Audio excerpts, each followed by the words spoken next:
5 kabanata. Ang bawat pinakapunong pari ay pinili mula sa mga tao at inilagay sa ganoong tungkulin upang maglingkod sa Diyos para sa mga tao.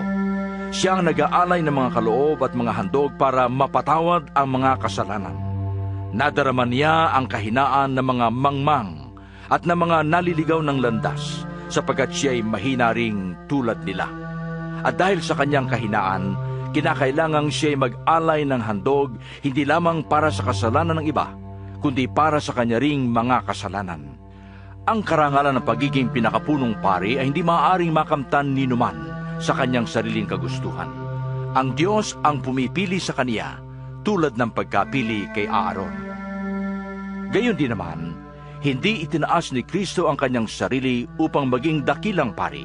Siya ay pinili ng Diyos na nagsabi sa kaniya, Ikaw ang aking anak. Ako ang iyong ama. Sinabi rin niya sa ibang bahagi ng kasulatan, Ikaw ay pari magpakailanman, ayon sa pagkapari ni Melchizedek. Noong si Jesus ay namumuhay pa rito sa lupa, siya'y nanalangin at lumuluhang nakiusap sa Diyos na makakapagligtas sa kaniya sa kamatayan. At dininig siya ng Diyos dahil lubusan siyang nagpakumbaba. Kahit na siya'y anak ng Diyos, natutuhan niya ang tunay na kahulugan ng pagsunod sa pamamagitan ng pagtitiis.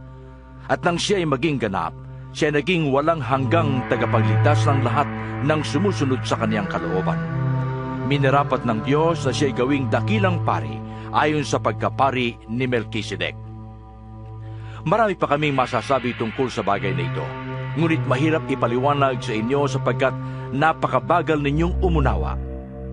Dapat sana'y mga tagapagturo na kayo, subalit hanggang ngayon kailangan pa kayong turuan ng mga panimulang arali ng salita ng Diyos.